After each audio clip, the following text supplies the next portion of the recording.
ನಾರಾಯಣಾಯ ಪರಿಪೂರ್ಣಗುಣಾರ್ಣವಾಯ ವಿಶ್ವೋದಯಸ್ಥಿತಿಲಯೋ ನಿಯತಿಪ್ರದಾಯ ಜ್ಞಾನಪ್ರದಾಯ ವಿಬುಧಾ ಸುರಸೌಖ್ಯದುಃಖಸತ್ಕಾರಣಾಯ ವಿತತಾಯ ನಮೋ ನಮಸ್ತೆ. ಅಸ್ಮದ್ಗುರುಸಮಾರಂಭಾಂ ಟೀಕಾಕೃತ್ಪಾದಮಧ್ಯಗಾಂ ಶ್ರೀಮದಾಚಾರ್ಯಪರ್ಯಂತಾಂ ವಂದೇ ಗುರುಪರಂಪರಾಂ. ಪೃಥ್ವೀಮಂಡಲಮಧ್ಯಸ್ಥಾಃ ಪೂರ್ಣಬೋಧಮತಾನುಗಾಃ ವೈಷ್ಣವ ವಿಷ್ಣುಹೃದಯಾಃ ತಾನ್ ನಮಸ್ಸೇ ಗುರೂನ್ ಮಮ. ಶ್ರೀಮನ್ಮಹಾಭಾರತ ತಾತ್ಪರ್ಯ ನಿರ್ಣಯದ 8ನೇ ಅಧ್ಯಾಯದಲ್ಲಿನ 106ನೇ ಶ್ಲೋಕದಿಂದ ಮುಂದಿನ ಚಿಂತನೆ ಪ್ರಾರಂಭವಾಗಬೇಕು. ನಿನ್ನೆ ದಿವಸ ಕೇಳುವಾಗ ಕುಂಭಕರ್ಣ ಬಂದಿದ್ದಾನೆ. ಅವನ ದೇಹ ಎಂತಹ ಬೃಹದಾಕಾರದ್ದು. ಕಪಿಗಳ ಜೀವನದಲ್ಲಿ ಅಂತಹ ಎತ್ತರದ ವ್ಯಕ್ತಿಯನ್ನು ನೋಡಿದ್ದಿಲ್ಲ ಅವರು. ಅವರನ್ನು ನೋಡಿದಾಗ, ಕುಂಭಕರ್ಣನನ್ನು ನೋಡಿದಾಗ, ಯಾವ ಸೇತುವೆಯನ್ನು ಕಟ್ಟಿಕೊಂಡು ಇವರೆಲ್ಲರೂ ಬಂದಿದ್ರೋ ಲಂಕೆಗೆ, ಮತ್ತೆ ಅದೇ ಸೇತುವೆಯನ್ನು ದಾಟಿಕೊಂಡು ಹಿಂದೆ ಹೋಗಿ ನಿಂತ್ಕೊಂಡ್ರಂತೆ. ಅಷ್ಟು ಭಯ ಆಗಿದೆ. ನಾವು ಸುಮ್ಮನೆ ಏನೋ ಅಷ್ಟೇ ಎತ್ತರ ಇದ್ದಾರೆ, ಇಷ್ಟೇ ಎತ್ತರ ಇದ್ದಾರೆ, ಇವತ್ತು ಭಾಳ ಅಂದ್ರೆ 6, 7, 8 ಇಲ್ಲಿ ಬಿಡ್ರಿ, ಅಷ್ಟೇ 7 ಇಷ್ಟು ತನಕ ಹೇಳ್ಬೋದು ಅಷ್ಟೇ. ಎಲ್ಲೋ ಅಲ್ಲಿ ಇಲ್ಲಿ ಅಪರೂಪದಿದ್ದರೆ ಸರಿ. ಈ ರಾಕ್ಷಸರು ಎಲ್ಲರೂ ಕೂಡ ಭಾರೀ ಎತ್ತರದ ದೇಹ. ಅಂಥದ್ದು ಆ ಕುಂಭಕರ್ಣನನ್ನು ಕಂಡು ಪಲಾಯನಗೊಂಡ್ರು ಅಂತ ಹೇಳಿದರು. ಬರ್ತಾ ಇರುವಾಗ ಈ ಕುಂಭಕರ್ಣ ಮಾಡಿದ್ದೇನು ಅಂದರೆ, ಯಾವ ಯಾವ ಕಪಿಗಳು ಕೈಯಲ್ಲಿ ಸಿಗುತ್ತಾವೋ ಅವ್ರನ್ನೆಲ್ಲ ತಗೊಳ್ಳೋದು, ಬಾಯ ಹಾಕೋತ ಬರೋದಂತ. ಏನೋ ತಟ್ಟಿ ಒಳಗೆ ಬುಟ್ಟಿ ಒಳಗೆ ಉಂಡೆ ಮಾಡಿಟ್ಟಾರ, ಚಕ್ಲಿ ಮಾಡಿಟ್ಟಾರ, ಶೇಂಗಾ ಹುರಿದಿಟ್ಟಾರ, ಅವನಷ್ಟು ಬಾಯ ಹಾಕ್ಕೊಂಡ್ರಾಯ್ತು ಅನ್ನೋ ಹಂಗೆ ಕಪಿಗಳನ್ನೆಲ್ಲ ಬಾಯಲ್ಲಿ ಹಾಕ್ಕೊಳ್ತಾ ಬರ್ತಾ ಇದ್ದಾನಂತ. ಹೌದು, ಇವು ಬಾಯ ಹಾಕ್ಕೊಂಡ ಮುಂದೆ ಆ ಕಪಿಗಳು ಸತ್ರೋ ಏನೋ ಅಂತ ಕೇಳಿದ್ರೆ ಯಾರಿಗೂ ಮರಣವೇ ಇಲ್ಲರಿ ಕಪಿಗಳಿಗೆ. ಕಾರಣ ಏನು ಅಂದರೆ, ಇವ್ರು ಭಯ ಹಾಕ್ಕೊಂಡ್ರೆ ಅವು ಕೂದಲದ್ದೇನು ತೂತಿದ್ದು ನೋಡ್ರಿ, ಅದರೊಳಗಿಂದ ಹೊಳ್ಳಿ ಬರ್ತಿದ್ದು ಅಂತ. ಇವರೆಲ್ಲ ಇವು ಹಿಂಗೆ ಹಾಕ್ಕೊಳ್ಳೋಣ, ಅವ್ರು ಹೊಳ್ಳಿ ಬರೋಣ ಅಂದ್ರೆ ಇವು ತಿಂದದ್ದು ಉಪಯೋಗ ಬೀಳಿ ತಿಂದಿನಿ ಅಂತ ಅನಿಸಿದ್ದು ಅಷ್ಟೇ ಕೆಲಸ. ಅವ್ರಿಗೇನು ಆಗಲೇ ಇಲ್ಲ. ಕಿವಿಯಿಂದ ಕೆಲವರು, ಕಣ್ಣಿನ ತುದಿಯಿಂದ ಕೆಲವರು, ರೋಮ ಕೂಪಗಳಿಂದ ಕೆಲವರು, ಹೀಗೆಲ್ಲ ದೇಹದಲ್ಲಿ ಪ್ರವೇಶ ಮಾಡಿದವರು ಮತ್ತೆ ಬರ್ತಿದ್ದಾರೆ ಹೊರತಾಗಿ ಯಾರಿಗೂ ಕೂಡ ಏನಾಗಿಲ್ಲ ಅಂದರೆ ಮರಣವಾಗ್ತಿಲ್ಲ. ಅಂದರೆ ಇದು ಒಂದರ್ಥದಲ್ಲಿ ಹೆಂಗಿತ್ತು ಅಂದರೆ, ರಾಮನ ಪಕ್ಷದಲ್ಲಿ ನಿಂತು ಯುದ್ಧ ಮಾಡಲಿಕ್ಕೆ ಬಂದದ್ದರಿಂದ ಶ್ರೀರಾಮನ ಪಕ್ಷವನ್ನು ಯಾರು ಹಿಡ್ಕೊಂಡಿರ್ತಾರೋ ಅವರಿಗೆ ಯಾವ ಬಾಧೆಗಳೂ ಆಗೋದಿಲ್ಲ. ಇಂಥ ರಾಕ್ಷಸರ ಬಾಧೆಯೂ ಅವರಿಗಾಗಲಿಲ್ಲ. ಅವನು ತಿಂದದ್ದೇ ಬಂತು, ಜನರ ಕಣ್ಣಿಗೆ ಇವನು ತಿಂದ ಅಂತಾಯಿತು. ಅವರಿಗೇನು ಬಾಧೆ ಆಗಲಿಲ್ಲ, ಎಲ್ಲರೂ ದೇಹದಿಂದ ಹೊರಗೆ ಬರ್ತಾ ಇದ್ದಾರೆ. ಈ ಸಮಯದಲ್ಲಿ ಆಚಾರ್ಯರು ಕೆಲವು ಕಪಿಗಳ ಪರಿಚಯವನ್ನು ಮಾಡಿಸ್ತಾರೆ. ನೋಡಲಿಕ್ಕೆ ಅವರು ಮಂಗನೇ ಆಗಿದ್ದಾರೆ, ಹುಟ್ಟಿ ಬಂದದ್ದು ಮಂಗನ ಯೋನಿಯಲ್ಲಿ. ಈ ನೋಡಿದರೆ ಎಲ್ಲರೂ ಮಂಗಗಳು ಅಂತ ಕಾಣಿಸ್ಬೇಕು. ಆದರೆ ಒಬ್ಬೊಬ್ಬರೂ ಕೂಡ ದೊಡ್ಡ ದೊಡ್ಡ ದೇವತೆಗಳು. ಆ ದೇವತೆಗಳಲ್ಲಿ ಹಿಂದೆ ಕೆಲವರನ್ನ ಪರಿಚಯ ಮಾಡಿಸಿದ್ದಾರೆ 3ನೇ ಅಧ್ಯಾಯದಲ್ಲಿ. ಅದಾದಮೇಲೆ ಈ 8ನೇ ಅಧ್ಯಾಯದಲ್ಲೂ ಇನ್ನು ಕೆಲವರು ಪರಿಚಯ ಉಳ್ಕೊಂಡಿದೆ. ಅದಕ್ಕೆ ಅವರ ಪರಿಚಯವನ್ನು ಮಾಡಿಸ್ತಾರೆ 106ನೇ ಶ್ಲೋಕದಲ್ಲಿ. ಶತಬಲಿಪನ ಸಾಖ್ಯೌ ತತ್ರ ವಸ್ವಂಶಭೂತೌ ಪವನಗಣವರಾಂಶೌ ಶ್ವೇತ ಸಂಪಾತಿನೌ ಚ ನಿರುತಿತನಮಥೋಗ್ರಂ ದುರ್ಮುಖಂ ಕೇಸರೀತಿ ಪ್ರವರಮಥ ಮರುತ್ಸು ಪ್ರಾಸ್ಯದೇತಾನ್ಮುಖೇ ಸಹ. ಶತಬಲಿ, ಪನಸ ಅಂತ 2 ಕಪಿಗಳಂತೆ. ಆ ಕಪಿಗಳಿಗೂ ಕೂಡ ನಾಮಗಳನ್ನು ಹೇಳ್ತಾ ಇದ್ದಾರೆ. ಅದೇನು ಆಶ್ಚರ್ಯವೇನಲ್ಲ. ಇವತ್ತು ಮನೆಯಲ್ಲಿ ಸಾಕುವಂಥ ನಾಯಿಗಳಿಗೆ, ಬೆಕ್ಕುಗಳಿಗೆಲ್ಲ ಹೆಸರಿಟ್ಟಿರ್ತಾರೋ ಇಲ್ಲೋ, ಪೆಟ್ ಅಂತ ತಿಳ್ಕೊಂಡು ಅವನ್ನ ಹೆಸರು ಕರ್ಕೊಂಡು ಒಂದಕ್ಕೆ ಯಾವುದಕ್ಕೋ ಮೋತಿ, ಇನ್ನಕ್ಕೆ ಯಾವುದೋ ಮೋತಿ ಹೀಗೆಲ್ಲ ಇಟ್ಕೊಂಡಿರ್ತಾರೆ ಹೆಸರುಗಳನ್ನು. ಅದಕ್ಕೆ ಆ ಸಾಕು ಪ್ರಾಣಿಗಳಿಗೆ ತಾವು ಹೆಂಗೆ ಹೆಸರು ಇಟ್ಕೊಂಡಿರ್ತಾರೋ ಹಂಗೆ ಪ್ರಾಯ ಅವತ್ತಿನ ಕಾಲದ ಕಪಿಗಳಿಗೆ ಅವ ತಂದೆ ತಾಯಿಗಳೋ ಅಥವಾ ಅಲ್ಲಿರುವ ಋಷಿಗಳೋ ಯಾರೋ ಇವರನ್ನು ನೋಡಿ ಹೆಸರನ್ನು ಇಟ್ಟಿದ್ದಿರಬೇಕು. ಅದು ಶತಬಲಿ ಪನಸ ಅಂತ ಹೆಸರಿಟ್ಟಿದ್ರಂತೆ. ಅವರು ಯಾರು ಅಂತ ಕೇಳಿದ್ರೆ ವಸ್ವಂಶಭೂತವು ಅಂತ ಹೇಳ್ತಾರೆ. ವಸುದೇವತೆಗಳ ಅಂಶ ಸಂಭೂತರು, ಅಷ್ಟವಸುಗಳು ಅಂತಿದ್ದಾರೆ ದೇವತೆಗಳ ಗುಂಪಿನಲ್ಲಿ.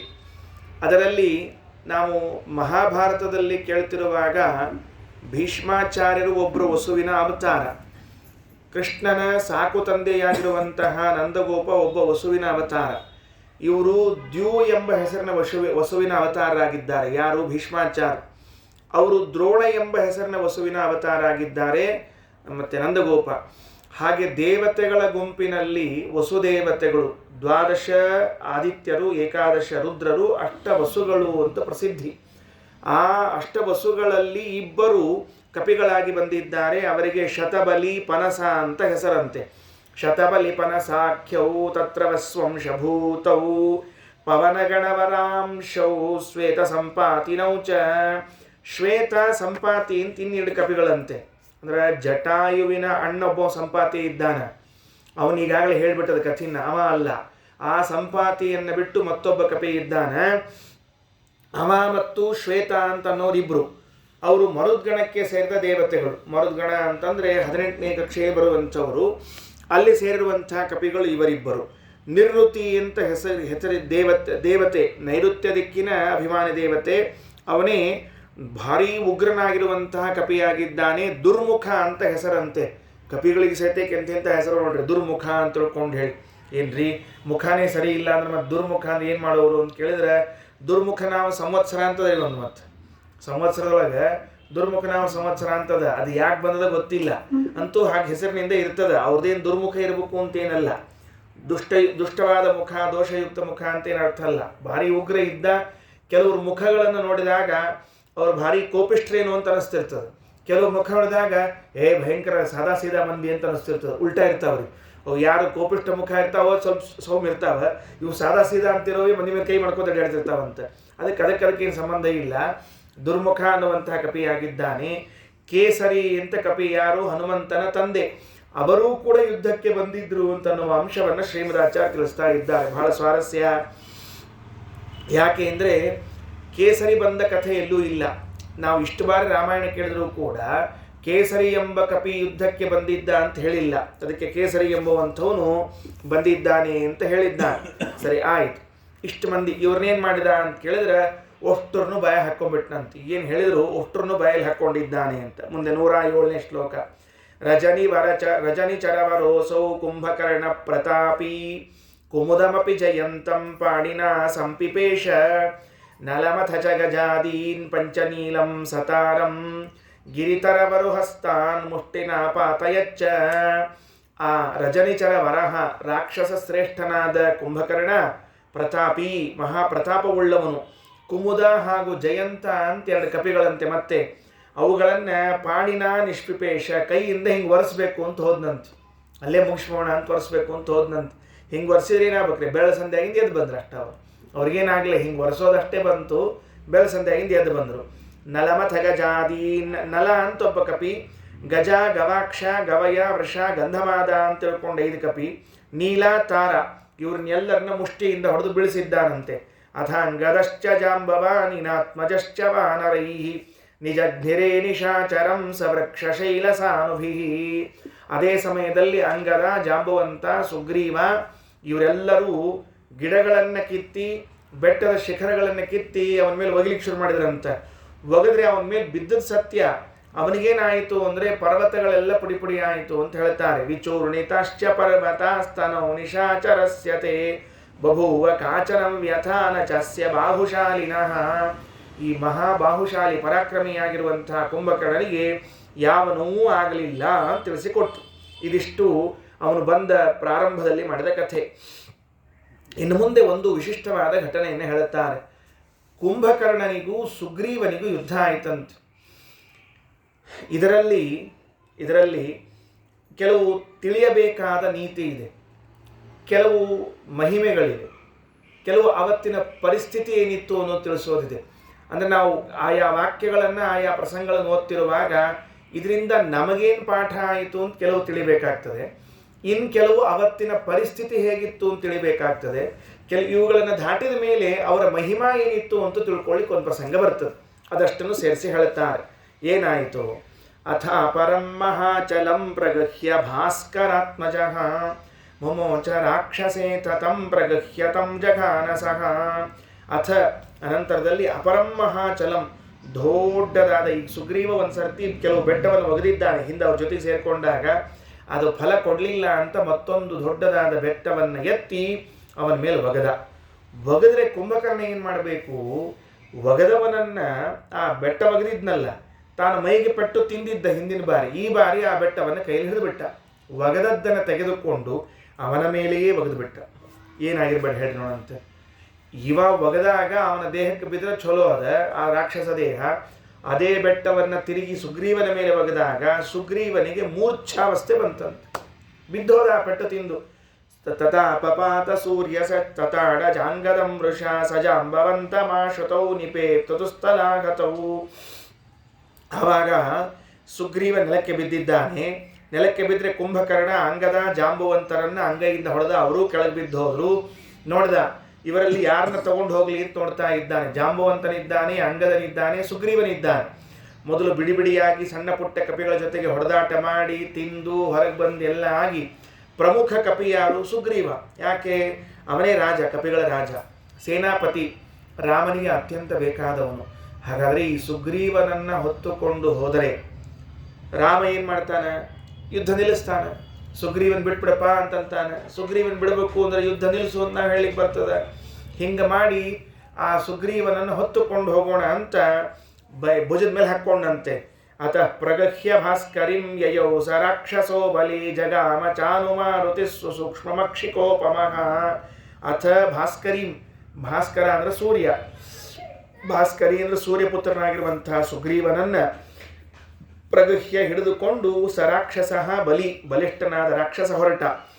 ನೋಡಿದ ಹನುಮಂತ, ಓಹೋ ಈ ಉಪಾಯ ಮಾಡ್ತಾ ಇದ್ದೀಯ ನೀನು, ನಮ್ಮ ಸುಗ್ರೀವನನ್ನು ಹೊತ್ತುಕೊಂಡು ಹೋಗಿ ಅದರಿಂದ ದುಷ್ಟ ವ್ಯಾಪಾರವನ್ನು ಮತ್ತೆ ಮಾಡಬೇಕು ಅಂತ ಇಟ್ಕೊಂಡಿದ್ದೀಯಾ, ಸರಿ ಅಂತ ಹನುಮಂತ ದೇವರ ಬೆನ್ನು ಹತ್ಕೊಂಡು ಹೋದ್ರಂತೆ ಕುಂಭಕರ್ಣ ಹಿಂದೆ.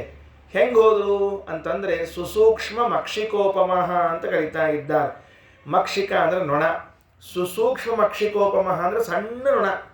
ಅದು ಈ ಹಿಂದೆ ಸುಂದರಕಾಂಡ ಹೇಳುವಾಗ ಲಂಕಾಪಟ್ಟಣದೊಳಗೆ ಬರುವಾಗ ಭೂತ್ವಾ ಬಿಡಾಲ ಸಮಿತಃ, ಬೆಕ್ಕಾದಷ್ಟಾಗಿದ್ರಂತೆ, ಸಣ್ಣ ರೂಪದಲ್ಲಿ ಬಂದಿದ್ರಂತೆ. ಇವತ್ತೆಷ್ಟಾಗ್ಯಾರಂದ್ರೆ ಸಣ್ಣದಾಗಿಬಿಟ್ರಂತೆ, ಇನ್ನೂ ನೊಣ, ಅವ್ನು ಕಾಣಸಂಗೆ ಇಲ್ರಿ ಅಷ್ಟು ಸಣ್ಣದಾದ್ರೆ. ಅಂತಹ ಮಕ್ಷಿಕೋಪಮನಾಗಿ ನೊಣದ ರೂಪದಲ್ಲಿ ಹೊರಟಿದ್ದಾರಂತೆ. ಯಾಕೆ ಹೊರಟರು? ಅದಕ್ಕೆ ಮುಂದಿನ ಶ್ಲೋಕದಲ್ಲಿ ಕಾರಣ.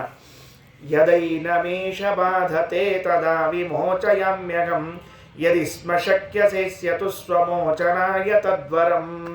ಒಂದು ವೇಳೆ ಇವ ಮೂರ್ಛಾವಸ್ಥೆಯಲ್ಲಿ ಇದ್ದಾನೆ ಸುಗ್ರೀವ, ಇವನಿಗೆ ಕರ್ಕೊಂಡು ಹೋಗಿ ಏನಾದರೂ ತೊಂದರೆ ಕೊಟ್ಟರೆ ಅಂದರೆ ಕೊಡ್ತಾನೋ ಇಲ್ಲೋ ಅಂತ ಕನ್ಫ್ಯೂಸೇಷನ್, ಅವ್ರಿಗೇನು ಸಂಶಯ ಇದ್ದಿದ್ದಿಲ್ಲ. ಕೊಟ್ಟಾಗ ಅವನಿಗೆ ತಡ್ಕೊಳ್ಳಿಕ್ಕಾದರೆ ಸರಿ, ಇಲ್ಲೇ ಇದ್ದರೆ ನಾನು ಆ ಬಾಧೆಯಿಂದ ಸಮಸ್ಯೆಯಿಂದ ಪರಿಹಾರ ಮಾಡ್ತೀನಿ ಅಂತ ಹೋದ್ರಂತ ಹಿಂದ್ಗಡೆಗೆ. ಏನು ಮಾಡಿದರು? ಯದಾ ಏನಂ ಏಷ ಬಾಧತೆ, ಯಾವಾಗ ಇವನು ಈ ಕುಂಭಕರ್ಣ ಅವನಿಗೆ ಬಾಧಿಸ್ತಾನೋ ತದಾ ವಿಮೋಚಯಾಮ್ಯಹಂ, ಸ್ವಯಂ ತಾನೇ ಬಿಡಿಸಿಕೊಳ್ಳಿಕ್ಕೆ ಅಸಮರ್ಥನಾದರೆ ಸುಗ್ರೀವ, ಆಗ ನಾನು ಬಿಡಿಸೋದು. ಇಲ್ಲೇ ಇದ್ದರೆ ಅವನೇ ಬಿಡಿಸಿಕೊಳ್ಳಿ. ಯದಿಸ್ಮ ಶಕ್ಯತೆ ಸ್ಯತು ಸ್ವಮೋಚನಾಯ ತದ್ವರಂ. ಯಾಕೆ ಹಿಂಗ್ಯಾಕೆ ಆಲೋಚನೆ ಮಾಡಿದರು? ಬಡ ಹೋಗಿ ಒಂದು ಕುಂಭಕರ್ಣಗೆ ಒಂದೇಟು ಬಿಟ್ಟು ಹೊತ್ಕೊಂಡು ಬರಬೇಕೋ ಬ್ಯಾಡೋ, ಈ ತರಹದ ಉಪಾಯವನ್ನು ಮಾಡಿ ಹೋದದ್ದು ಏನು ಅಂತ ಒಂದು ಚಿಂತನೆ. ನೋಡ್ರಿ, ಸೂಕ್ಷ್ಮವಾದ ಅಂಶ ಇದೆ. ಸುಗ್ರೀವನನ್ನು ಕುಂಭಕರ್ಣ ಹೊತ್ತುಕೊಂಡು ಹೋಗುತ್ತಿರುವಾಗ ಹನುಮಂತ ದೇವರು ಸೂಕ್ಷ್ಮವಾದ ನೊಣದ ರೂಪದಲ್ಲಿ ಹೋಗ್ತಿದ್ದಾರೆ. ಹೋಗುವಾಗ ಏನಂತ ಆಲೋಚನೆ ಮಾಡ್ತಾ ಹೋಗ್ತಿದ್ದಾರೆ? ಮುಂದೆ ಇವನು ಕುಂಭಕರ್ಣನಿಂದ ಹೊಡೆತಕ್ಕೆ ಒಳಗಾದರೆ, ಕುಂಭಕರ್ಣ ಇವನಿಗೇನಾದರೂ ಪೆಟ್ಟು ಕೊಟ್ಟರೆ ಇವನಿಗೆ ತಡ್ಕೊಳ್ಳಿಕ್ಕಾಗಲಿಲ್ಲ ಅಂತಾದಾಗ ಮಾತ್ರ ನಾನು ಮತ್ತೆ ರಕ್ಷಿಸ್ತೇನೆ, ತಾನೇ ತಾನು ರಕ್ಷಣೆ ಮಾಡಿಕೊಳ್ಳೋದಾದರೆ ನಾನೇ ರಕ್ಷಣೆ ಮಾಡೋದು ಬೇಡ ಅಂತ ಹಿಂದ್ಗಡೆಗೆ ಹೊರಟಿದ್ರಂತೆ. ಹಿಂಗಿದ್ರೆ ಹೋಗೋ ಅವಶ್ಯಕತೆ ಇದ್ದಿದ್ದಿಲ್ಲಲ್ಲ ಮತ್ತೆ ಅಂದರೆ ಹಾಗಲ್ಲ. ಒಂದು ಸೂಕ್ಷ್ಮ ನೀತಿಯನ್ನು ತಿಳಿಸ್ತಾ ಇದ್ದ. ಈಗ ಒಂದು ವೇಳೆ ಹನುಮಂತನೇ ಸುಗ್ರೀವನ ರಕ್ಷಣೆ ಮಾಡಿಬಿಟ್ಟ ಅಂತ ಇಟ್ಕೊಂಡ್ಬಿಡ್ರಿ, ಅವನು ಬಿದ್ದವನು ಹೋದ, ಹೊಡೆದ, ಎತ್ಕೊಂಡು ಬಂದ ಅಂತ ಆದರೆ ಆಗ ಸುಗ್ರೀವನ ಕೀರ್ತಿ ಏನಾಗುತ್ತೆ? ಒಂದು ರಾಕ್ಷಸನ ಜೊತೆಗೆ ಹೋರಾಟ ಮಾಡಲಿಕ್ಕಾಗದೇ ಇದ್ದ ಇವ ಕಪಿಗಳ ರಾಜ ಅಂತ. ಏನು ಕಪಿಗಳ ರಾಜ ಆಗ್ತಾನೆ? ಇಲ್ಲ, ಸ್ವಂತಕ್ಕೆ ತನ್ನ ರಕ್ಷಣೆ ತಾನು ಮಾಡ್ಕೊಳ್ಳಿಕ್ಕಾಗದೇ ಇದ್ದವ ಇನ್ನು ಕಪಿಗಳನ್ನೇನು ರಕ್ಷಣಾ ಮಾಡಿದ್ದಾನೆ ಅಂತ ಸುಗ್ರೀವನಿಗೆ ಅಪಕೀರ್ತಿ ಬರ್ತದೆ. ಅದಕ್ಕೆ ನಾವು ಇನ್ನೊಬ್ಬರಿಗೆ ಸಹಾಯ ಮಾಡುವುದರ ಒಳಗೆ ಅವರಿಗೇನಾದರೂ ಅಪಮಾನವಾಗ್ತದ, ಅಗೌರವ ಆಗ್ತದ ಅಂತನ್ನುವ ಅಂಶವನ್ನೂ ಲಕ್ಷ್ಯದಲ್ಲಿಟ್ಟುಕೊಂಡಿರ್ಬೇಕು. ನಾವು ಸಹಜವಾಗಿ ಯಾರಾದರೂ ವಯಸ್ಸಾದವರು ಕೂತ್ರೆ ಹೇಳ್ರೆ ಕಷ್ಟ ಆಗ್ತಾ ಇದ್ದರೆ ಅವರಿಗೆ ಕೈ ಹಿಡ್ಕೊಳ್ಳಿಕ್ಕೆ ಸಹಾಯ ಮಾಡಲಿಕ್ಕೆ ಹೋದರೆ ಅವ್ರಿಗೆ ಸಹನ ಆಗೋದಿಲ್ಲ. ನನ್ನೇನು ಅಷ್ಟು ವಯಸ್ಸಾದವ ಅಂತ ತಿಳ್ಕೊಂಡು ಏನು, ನನಗೇನು ಮುದುಕಾಗಿ ಅಂತ ತಿಳ್ಕೊಂಡು ಏನು ಅಂತ ಹೇಳಿ ಕೈ ಕೊಸರ್ಕೊಂಡು ಹೇಳ್ತಾರೆ. ಎಷ್ಟೋ ಸರ್ತಿ ನನಗೇ ಆಗಿದೆ. ನಮಗೇನು ಅವ್ರಿಗೆ ಹಾಗೆ ಅನ್ನಿಸ್ಬೇಕು ಅಂತೇನು ಇದ್ದಿದ್ದಿಲ್ಲ. ಎಲ್ಲಾದರೂ ಬಿದ್ದರೆ ವಿಚಾರ ಮಾಡಿರಿ, ಅವ್ರೇನಾದರೂ ಬಿದ್ದರೆ ಒಂದು ಹೋಗಿ ಇನ್ನೊಂದಾದರೆ ಇವ್ರು ಈಗ ಹೇಳಲಿಕ್ಕೆ ಬರ್ತದೆ, ಆಮೇಲೆ ಹೇಳಲಿಕ್ಕೂ ಬರದೇ ಇದ್ದಂಗೆ ಆದರೆ ಏನು ಅಂತ ನಮ್ಮದು ವಿಚಾರದಲ್ಲಿ ಎಬ್ಬಿಸ್ಬೇಕು ಅಂತ ಹೋಗ್ತಿರ್ತೇವೆ. ಅವ್ರಿಗೆ ನನ್ನೇನು ಅಷ್ಟು ವಯಸ್ಸಾದವ ಅಂತ ತಿಳ್ಕೊಂಡೆ, ನನಗೆ ಆಗಂಗಿಲ್ಲ ಅಂತ ತಿಳ್ಕೊಂಡು ಏನಂತ ಹೇಳಿ ಕೈ ಕೊಸರ್ಕೊಂಡು ಹೇಳುವಂತಹ ಪ್ರಸಂಗ ಇರ್ತದೆ. ಹಾಗಾದ್ರೆ ನಾವು ಅವರಿಗೆ ಸಹಾಯ ಮಾಡುವಾಗ ಇದು ಕೇವಲ ವಯಸ್ಸಿನ ವಿಚಾರ ಅಥವಾ ಒಬ್ಬ ವ್ಯಕ್ತಿಯ ವಿಚಾರ ಅಲ್ಲ.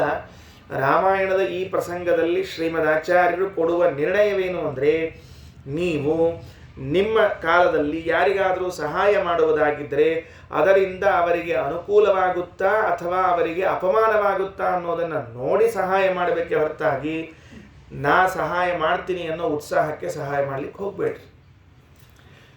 ಸಹಾಯ ಮಾಡಬೇಕು ಅನ್ನುವುದು ಎಷ್ಟು ಸತ್ಯವಾದ ಮಾತೋ ಅದರಿಂದ ಅವರಿಗೆ ಮಾನಹಾನಿ ಆಗಬಾರದಂತೆ ನೋಡಿಕೊಳ್ಳಬೇಕಾದದ್ದು ಅಷ್ಟೇ ಸತ್ಯ.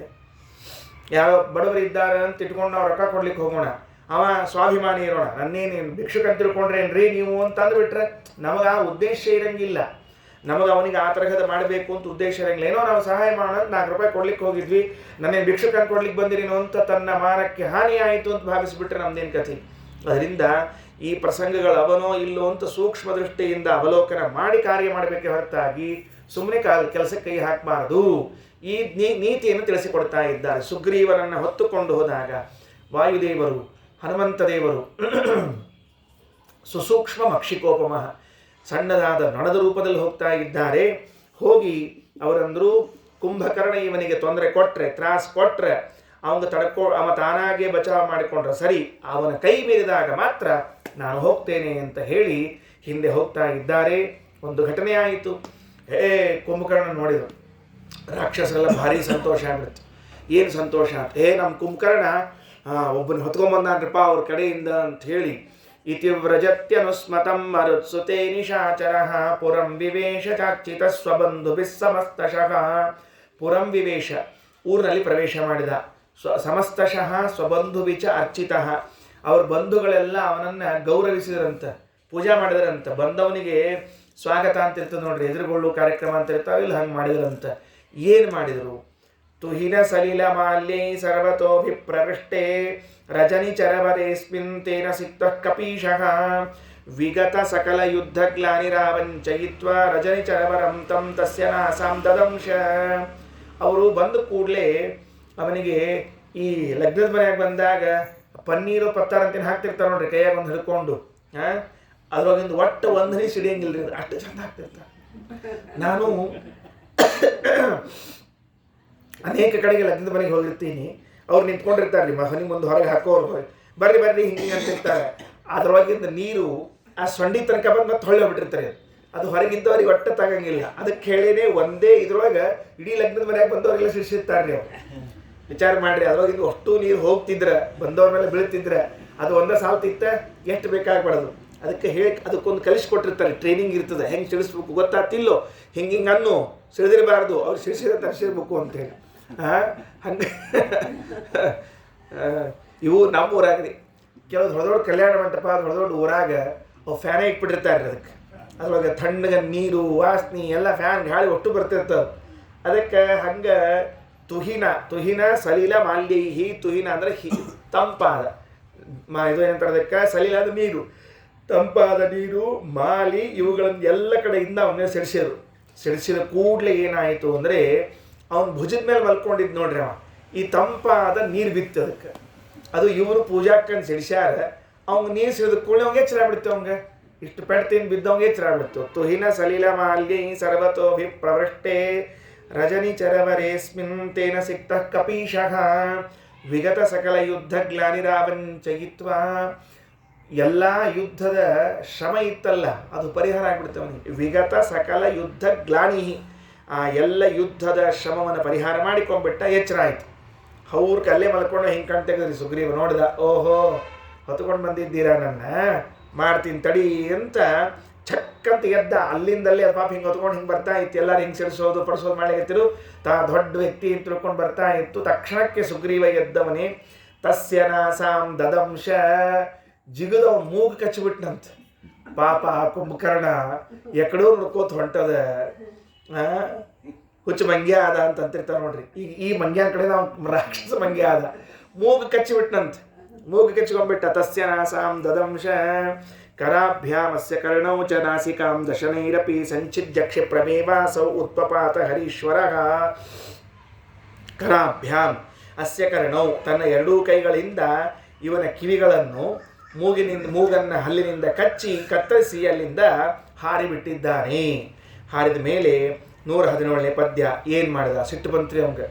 ತಲೇನ ಚೈನಂ ನಿಜಘಾನ ರಾಕ್ಷಸಃ ಪಿಪೇಶ ಭೂಮೋ ಪತಿತಂ ತತೋಪಿ ಸಮುದ್ಗತೋಸೋ ವಿವರೇಂಗುಲೀನಾಂ ಜಗಾನ ಶೂಲೇನ ಪುನಸ್ಸ ರಾಕ್ಷಸಃ. ಅವ ಜಿಗಿದು ಹೋಗೋ ಕಾಲಕ್ಕೆ ಕೈ ಅಪ್ಪಳಿಸ್ಬೇಕು ಅಂತ ಹಿಂಗೆ ಅಪ್ಪಳಿಸ್ಯಾನ. ಬಿತ್ತು ನೆಲದ ಮೇಲೆ, ಅವ್ನು ಹೊಡೆತು ಬಿದ್ದಂಗೆ ಕೆಳಗೆ ಬಿದ್ದ. ಅದು ಅಂಗುಲೀನಾಂ ವಿವರೇ, ಬೆರಳಿನ ಸಂಧಿಯಿಂದ ಎದ್ದು ಬಂದಿದ್ದಾನೆ. ಸಿಟ್ಟು ಬಂದು ತನ್ನ ಕೈಯಲ್ಲಿರುವಂತಹ ಶೂಲವನ್ನು ತೆಗೆದುಕೊಂಡು ಪ್ರಯೋಗ ಮಾಡಿಬಿಟ್ಟ. ಸುಗ್ರೀವನ ಮೇಲೆ ಪ್ರಯೋಗ ಮಾಡಿದಾಗ ಆಗ ಹನುಮಂತ ದೇವರು ಮುಂದೆ ಬರ್ತಾ ಇದ್ದಾರೆ. ಈ ಸುಗ್ರೀವನಿಗೆ ಅದು ಪ್ರಯೋಗ ಮಾಡಿರುವಂತಹ ಶೂಲ ಎದುರಿಸಲಿಕ್ಕಾಗೋದಿಲ್ಲ. ಅಮೋಘ ಶೂಲಂ ಪ್ರತಪಂತಮೀಕ್ಷ ರವೇ ಸ್ವತಸ್ಯೋಪರಿ ಮಾರುತಾತ್ಮಜಃ ಪ್ರಗಹ್ಯ ಜಾನೋ ಪ್ರಣಿಧಾಯ ಶೀಘ್ರಂ ಬಭಂಜತಂ ಪ್ರೇಕ್ಷಣನಾದ ಚೋಚ್ಚೈಃ. ಅಮೋಘ ಶೂಲಂ, ಅದು ಭಾರೀ ಶೂಲ. ಭಾರೀ ಶೂಲವಾಗಿರುವಂಥ, ಅಮೋಘ ಅಂದರೆ ವ್ಯರ್ಥವಲ್ಲದ್ದು ಅಂತ ಅರ್ಥ. ವ್ಯರ್ಥವಲ್ಲದೆ ಇರುವಂತಹ ಶೂಲವನ್ನು ಸುಗ್ರೀವನ ಮೇಲೆ ಬೀಳುವುದನ್ನು ಕಂಡು ರವೇ ಸುತಸ್ಯ ಉಪರಿ ಪ್ರಪತಂತಂ ಈಕ್ಷ, ಪ್ರಗಹ್ಯ ಅದನ್ನು ಹಿಡ್ಕೊಂಡ್ಬಿಟ್ಟ ಕೈಯಲ್ಲಿ. ಒಗದಾನವ ಅದನ್ನು ಹಿಡ್ಕೊಂಡಿದ್ದಾನೆ. ಜಾನೋ ಪ್ರಣಿಧಾಯ, ತನ್ನ ತೊಡೆ ಮೇಲೆ ಇಟ್ಟು ಮುರಿದು ಹಾಕಿಬಿಟ್ಟನಂಥ ಶೂಲವನ್ನು. ಕುಂಭಕರ್ಣ ನೋಡ್ಲಿಕ್ಕೆ ತಿದ್ದರಿ, ನನ್ನ ಶೂಲವನ್ನು ಹಿಡ್ಕೊಂಡು ಮುರಿಯುವಂಥವ ಯಾರಿವ ಅಂತ ಅವರಿಗೆ. ಯಾಕಂದ್ರೆ ಎಂದೂ ಈ ಕೆಲವರು ರಾಕ್ಷಸ ಅಂತ ಹೆಸರು ಕೇಳಿದ್ರೆ ಹೆದರ್ಕೊಂಡು ಓಡೋರು, ರಾಕ್ಷಸರನ್ನು ನೋಡಿದ್ರೆ ಓಡೋರು, ರಾಕ್ಷಸರ ಪೆಟ್ಟು ಬಿದ್ದು ಸತ್ತು ಹೋಗೋರು ನೋಡಿದ್ದ. ಇವನ ಆಯುಧವನ್ನೇ ಕೈಯಲ್ಲಿ ತೆಗೆದುಕೊಂಡು ಮುರಿದು ಹಾಕೋರು ನೋಡಿದ್ದಿಲ್ಲ. ಅವಂಗೂ ಫಸ್ಟ್ ಎಕ್ಸ್ಪೀರಿಯನ್ಸ್ ರೀ ಹನುಮಂತನ ಜೊತೆಗಿದು. ಬಭಂಜ ತಂಪ್ರೇಕ್ಷಣ ಅನಾದ ಚೋಚ್ಚೈಹಿ, ಕುಂಭಕರ್ಣನ ನೋಡಿ ಜೋರ ಗರ್ಜಿಸಿಬಿಟ್ಟನಂತೆ, ಮುರಿದು ಹಾಕಿ ಗರ್ಜಿಸಿದ್ದಾನೆ. ಅಥೈನಮಾವೃತ್ಯ ಜಗಾನ ಮುಷ್ಟಿನ ಸರಾಕ್ಷಸೋ ವಾಯುಸುತಂ ಸ್ತನಂತರೇ ಜಗರ್ಜತೇನಾಭಿಗತೋ ಹನುಮಾನ ಚಿಂತಯಸ್ತತ್ ಪ್ರಜಹಾರ ಚೈನಂ. ಕುಂಭಕರ್ಣ ತನ್ನ ಆಯುಧ ಹೋಯ್ತಲ್ಲ ಅಂತ ಮುಷ್ಟಿ ಮಾಡಿದ್ದಾನೆ, ತಿರುಗಿಸಿದ್ದಾನಂತೆ. ಅಥೈನಂ ಆವೃತ್ಯ ಜಗಾನ ಮುಷ್ಟಿನ, ಎಲ್ಲಿ ಎದೆ ಮೇಲೇನು ಹೊಡೆಯೋದ್ರಿ, ಬೇರೆ ಕಡೆಗೆ ಇಲ್ಲೇ ಇಲ್ಲ. ಬಿದ್ದರೆ ಒಂದೇ ಏಟಿ ಸತ್ತು ಹೋಗ್ಲಿ ಅಂತ ತಿಳ್ಕೊಂಡು ಹೇಳಿ ಹೊಡೆದ್ರೆ ಏನಾಯಿತು? ಪೆಟ್ಟು ತಿಂದ ಹನುಮ ಜಗರ್ಜ ತೇನಾಭಿಗತೋ ಹನುಮಾನ್, ಜೋರೆ ಕೂಗಿದ್ನಂತ. ಇರೋದು ಕಪಿ, ಮಾಡಿದ್ದು ಸಿಂಹನಾದ, ಹೊಟ್ಟ ತಿಂದದ್ದು ಯಾವಾಗ ಏನೋ ಭಾಳ ಉತ್ಸಾಹ ಬಂದದ, ಇವನ್ನ ಹೊಡೆದು ಹಾಕಿದ್ದೀನಿ ಈಗ ಸಿಂಹನಾದ ಮಾಡೋದು ಅಂತಲ್ಲ, ಪೆಟ್ಟು ತಿಂದಾಗ ಸಿಂಹನಾದ ಮಾಡ್ತಾ ಇದ್ದಾನಂತೆ. ಓ ಅಂತ ನಾದ ಮಾಡಿ ನನಗೆ ಕೊಟ್ಟಿದ್ದೀಯಲ್ಲಪ್ಪ, ನಿನಗೊಂದು ಏಟ್ ಕೊಡೋದು ಬೇಡವಾ, ತಗೋ ಅಂತ ಹೇಳಿ ಅಚಿಂತಯಂ ಪ್ರಜಹಾರ ಚೈನಂ, ಇವನೊಂದು ಮುಷ್ಟಿ ಕೊಟ್ಟು ಹೊಡೆದಂತೆ. ಅದು ಹೆಂಗಿತ್ತು? ನೀವೊಂದು ನನಗೆ ಕೊಡೋದು, ನಾವು ನಿನಗೆ ಕೊಡೋದು ಅಂತ. ಕುಂಭಕರ್ಣ ಒಂದೇಟು ಇವಂಗೆ ಹೊಡೆದ, ಹನುಮಂತ ಕುಂಭಕರ್ಣ ಹೊಡೆದ. ಮೊನ್ನೆ ಸಂಕ್ರಮಣದ ದಿವಸ ಸಂಕ್ರಾಂತಿ ಎಳ್ಳು ಬೆಲ್ಲ ಕೊಟ್ಟಿರಿ ನೋಡ್ರಿ, ನೀವು ನೀವು ಅಂತ ಕೊಟ್ಟಿರಂಗಿಲ್ಲ, ನಿಮಗೊಂಚೂರು ಎಳ್ಳು ಬೆಲ್ಲ ನಾವು ಕೊಡ್ತೀವಿ, ನಮಗೊಂದು ಸ್ವಲ್ಪ ಎಳ್ಳು ಬೆಲ್ಲ ನೀವು ಕೊಡ್ರಿ ಅಂತ ಇದ್ದಂಗೆ ಪೆಟ್ಟು ಹೊಡೆದ್ರು. ಆ ಹನುಮಂತನಿಗೆ ಹೊಡೆದಾಗ ಹನುಮಂತ ಪೆಟ್ಟು ತಿಂದು ಗರ್ಜನೆ ಮಾಡಿದ್ದಾನೆ, ಏನಾಗಿರಲಿಲ್ಲ. ಆದರೆ ಕುಂಭಕರ್ಣಿಗೆ ಹೊಡೆದಾಗ ಮಾತ್ರ ತಲೆ ನವಕ್ಷಸ್ಯಭಿತಾಡಿತೋ ಋಷಾ ಹನುಮತ ಮೋಹಮವಾಪ ರಾಕ್ಷಸಃ ಪುನಶ್ಚ ಸಂಜ್ಞಾಂ ಸಮವಾಪ್ಯ ಶೀಘ್ರಂ ಯಯೌ ಸ ಯತ್ರೈವ ರಘುಪ್ರವೀರಃ. ಕುಂಭಕರ್ಣನಿಗೆ ಕ್ಷಣಕಾಲ ಎಚ್ಚ ತಪ್ಪಿತು. ಅಷ್ಟು ಪೆಟ್ಟು ಕೊಟ್ಟಾನ. ಅಲ್ರಿ ಮತ್ತು ಆಗಲೇ ಕುಂಭಕರ್ಣ ಹನುಮಂತನಿಗೆ ಹೊಡೆದ್ರೆ ಅವ್ನಿಗೇನಾಗಲಿಲ್ಲ ಅಂದ್ರೆ, ಈಗ ಹನುಮಂತ ಕುಂಭಕರ್ಣ ಹೊಡೆದಾಗ ಯಾಕಾತು ಅಂತ ಕೇಳಿದ್ರೆ ಆಗಲೇದು ನೋಡಿ, ವಿಚಾರ ಮಾಡಿರಿ ಹೆಂಗದ ಅಂದ್ರೆ, ಕುಂಭಕರ್ಣ ಹನುಮಂತನಿಗೆ ಹೊಡೆಯೋದು ಅಂದರೆ ಗಾಳಿಗೆ ಗುದ್ದೋದು ಅಂತ ಅರ್ಥ ರೀ ಅದಕ್ಕೆ. ಯಾಕಂದರೆ ವಾಯುದೇವರನ್ನೇ ಮತ್ತು ಗಾಳಿಗೆ ಗುದ್ದಿ ಕೈಮೈ ನೋವು ಮಾಡ್ಕೊಳ್ಳೋದು ಹೊರತಾಗಿ ಬೇರೆದೇನಿಲ್ಲ. ಹಿಂಗನ್ರಿ ಹಿಂಗನ್ರಿ ಎಷ್ಟು ಇಡೀ ದಿವಸ ಹಿಂಗಂದ್ರು ಯಾರಿಗೂ ಹೋಗ್ಬೇಕಾಗಿದೆ, ಅವ್ರಿಗೇನಾಗೋದಿಲ್ಲ. ಅದಕ್ಕೆ ಗಾಳಿಗೆ ಗುದ್ದಿ ಕೈ ನೋವು ಮಾಡ್ಕೊಂಡವ್ ಯಾರು? ಕುಂಭಕರ್ಣ. ಅದು ಹನುಮಂತ ದೇವರು ಕುಂಭಕರ್ಣ ಹೊಡೆದ್ರೆ ಗಾಳಿ ಜೋರಾಗಿ ಬೀಸಿದ್ರೆ ನಾವು ಎತ್ತಿ ಹೋಗ್ಬಿಡ್ತೀವಿ ಎಲ್ಲೋ ಒಂದು ಕಡೆಗೆ. ಹಿಂಗಾಗಿ ಕುಂಭಕರ್ಣನ ಪೆಟ್ಟು ಹನುಮಂತನಿಗೆ ಗಾಳಿಗೆ ಗುದ್ದಿ ಕೈ ನೋಯಿಸ್ಕೊಂಡಂಗಾಯಿತು. ಹನುಮಂತ ಹೊಡೆದ ಪೆಟ್ಟು ಕುಂಭಕರ್ಣನಿಗೆ ಬಿದ್ದು ಎಚ್ಚರ ತಪ್ಪು ಹೋಯ್ತು. ಎಚ್ಚರ ಆದ ಮೇಲೆ ಮುಂದೆ ಒಂದು ಸ್ವಲ್ಪ ಬಿಟ್ಟು ಎಚ್ಚರ ಆದ ಮೇಲೆ ಇವ್ರು ಯಾರು ಬೇಡ ರಾಮನ ಕಡೆಗೆ ಹೋಗೋಣ ನಡಿ ಅಂತ ಅಯ್ಯೋ ರಘುಪ್ರವೀರ, ಎಲ್ಲಿ ರಾಮಚಂದ್ರ ಇದ್ದ ಅಲ್ಲಿ ಹೋಗಿದ್ದಾನೆ. ಈ ಮಧ್ಯದಲ್ಲಿ ಒಂದು ಆಚಾರ್ಯರು ಕೊಡುವ ನಿರ್ಣಯ, ತುಂಬ ಸೂಕ್ಷ್ಮವಾದ ವಿಷಯ ಇದೆ, ಹೇಳೋ ಪ್ರಯತ್ನ ಮಾಡ್ತೀನಿ. ಹನುಮಂತನೇ ಕುಂಭಕರ್ಣನನ್ನ ಕೊಂದಿದ್ರೆ ಮುಕ್ತಾಯವೇ ಆಗಿ ಹೋಗ್ತಿತ್ತಲ್ಲ ಒಂದು ವಿಚಾರ. ಇಷ್ಟು ಹೊಡೆದು ಎಚ್ಚರ ತಪ್ಪಿಸಿದವನಿಗೆ ಸಾಯಿಸೋದು ಎಷ್ಟೊತ್ತಿತ್ತು? ಇನ್ನೊಂದು ಏಟು ಹಾಕಿದ್ರೆ ಅಷ್ಟೇ. ಒಂದೇಟಿಗೆ ಎಚ್ಚರ ತಪ್ಪಿತ್ತು, ಎರಡನೇ ಏಟಿಗೆ ರಾಮ್ ನಾಮ್ ಸತ್ಯ ಅಂತ ಆಗ್ತಿತ್ತು ಅಷ್ಟೇ. ಅದು ರಾಮ್ ನಾಮ್ ಸತ್ಯ. ಎರಡನೇ ಏಟು ಕೊಟ್ಟರೆ ಮುಗಿದು ಹೋಗ್ತಿತ್ತಲ್ಲ ಅಂತಂದರೆ ಆ ಪ್ರಸಂಗದಲ್ಲಿ ಹನುಮಂತ ವಿಚಾರ ಮಾಡಿದ್ದು ಏನನ್ನ ನೋಡ್ರಿ. ಈ ಹಿಂದೆ ಸುಗ್ರೀವನಿಗೆ ಸಹಾಯ ಮಾಡುವ ಕಾಲದಲ್ಲಿ ಹನುಮಂತ ಏನು ಆಲೋಚನೆ ಮಾಡಿದ್ರು ಅನ್ನುವುದನ್ನು ಹೇಳಿದರೆ, ಈಗ ಕುಂಭಕರ್ಣನ ಕೊಲ್ಲುವಂತಹ ಪ್ರಸಂಗದಲ್ಲಿ ಕೊಲ್ಲಬೇಕೋ ಬೇಡವೋ, ರಾಮನೇ ಕೊಲ್ಲಬೇಕು ಅನ್ನುವುದಕ್ಕೆ ಏನು ಆಲೋಚನೆ ಮಾಡಿದರು? ವಿಚಿಂತಯಾಮಾಸ ತಥೋ ಹನುಮಾನ್ ವಿಚಿಂತಯಾಮಾಸ. ಏನಂತ ವಿಚಾರ ಮಾಡಿದರು? ಮಯೈವ ಹಂತುಂ ಸಮರೇ ಹಿ ಶಕ್ಯಃ. ನನ್ನಿಂದ ಅಸಾಧ್ಯವಾದದ್ದೇನಲ್ಲ ಇವನು ಕೊಲ್ಲೋದು, ಕುಂಭಕರ್ಣನ ಕೊಲ್ಲೋದು. ಮಹಾಪರಾಕ್ರಮಿಗಳು. ನಮ್ಮಲ್ಲಿ ಪರಮಾತ್ಮನ ಅನಂತರದಲ್ಲಿ ಯಾರಾದರೂ ಅಷ್ಟು ಬಲಶಾಲಿಗಳಾಗಿ ಇದ್ದವರಿದ್ದರೆ ವಾಯುದೇವರೇ ಅಷ್ಟು ಬಲಶಾಲಿಗಳು, ಬೇರೆ ಯಾರೂ ಅಲ್ವೇ ಅಲ್ಲ, ನೆನಪಿಟ್ಟುಕೊಳ್ಳ್ರಿ. ಅಷ್ಟು ಬಲಶಾಲಿಗಳು. ಅಂಥವರು ಒಂದೇಟಿನಿಂದ ಸಾಯಿಸ್ಬೋದು. ರಾವಣನನ್ನಾಗಲಿ ಕುಂಭಕರ್ಣನನ್ನಾಗಲಿ ಯಾರನ್ನೂ ಸಂಹಾರ ಮಾಡ್ಬೋದು. ಆದರೆ ಅಸೌ ತಥಾಪೇನಂ ಅಹಂ ನ ಹನ್ಮಿ. ಆದರೂ ನಾನು ಅವನನ್ನು ಕೊಲ್ಲೋದಿಲ್ಲ.